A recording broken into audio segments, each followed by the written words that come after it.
সাকিব, তোমার বাড়ির কাজ তো কালকে যে পড়াটা দিলাম সেই পড়াটা দেখাও আমার এখন। স্যার কালকে তো আমার খাতাটা হারাই গেছিল, আমি এই জন্য বাড়ির কাজটা করতে পারি নাই। কি তোমার প্রত্যেক দিন বই হারা যায়, খাতা হারা যায়, এরকম কি হইলে হবে? তোমার তো তাহলে পড়াশোনা হয় না, এরকম মিথ্যা কথা বললে তো পড়াশোনা হয় না। তোমার এই কালকে থেকে পড়াশোনা করে আসতে হবে। সাকিব, তোমার আজকে আসতে দেরি হইলো কেন? স্যার আমি আজকে অসুস্থ ছিলাম তো। তোমার কি প্রত্যেক দিন একটা একটা করে নাটক থাকে? সেদিনকে খাতা হারাই গেছে, আজকে আবার অসুস্থ, প্রত্যেক দিন নাটক করো। যাও এখান থেকে বসো, যাও। এখন তোমার হোমওয়ার্ক দেখাও। স্যার অসুস্থতার জন্য বাড়ির কাজটা করতে পারি নাই। তোমার প্রত্যেক দিন একটা একটা করে তো বাহানা থাকবেই।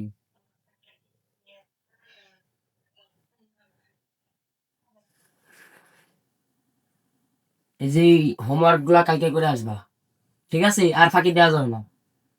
আচ্ছা স্যার, আমি আর কালকে থেকে ফাঁকি দেবো না, আমি নিয়মিত হোমওয়ার্কটি নিয়ে আসার চেষ্টা করবো। আজকে তো মনে হয় তাহলে বাড়ির কাজ করে আসো, আজকে দেখাও। স্যার এতদিন আমি ভান করছিলাম স্যার, আসলে আজকে আমি সত্যি অসুস্থ। আমি বুঝতে পারছি এটা তোমার ভাগ।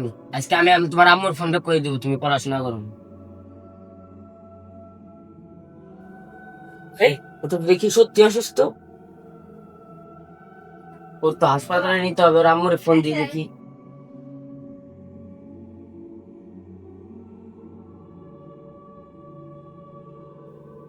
স্যার আমি বুঝতে পেরেছি, মিথ্যা বলে শুধু নিজেরই ক্ষতি।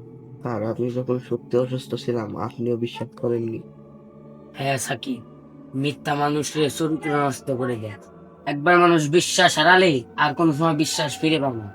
একবার মানুষ বিশ্বাস হারালে সত্যি কথা বললেও আর কোনো মানুষ মানতে চায় না।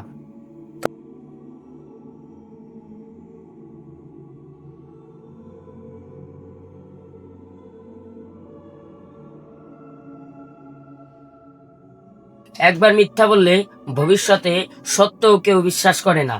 তাই জীবনে সত্যবাদী হওয়াই সবচেয়ে বড় গুণ।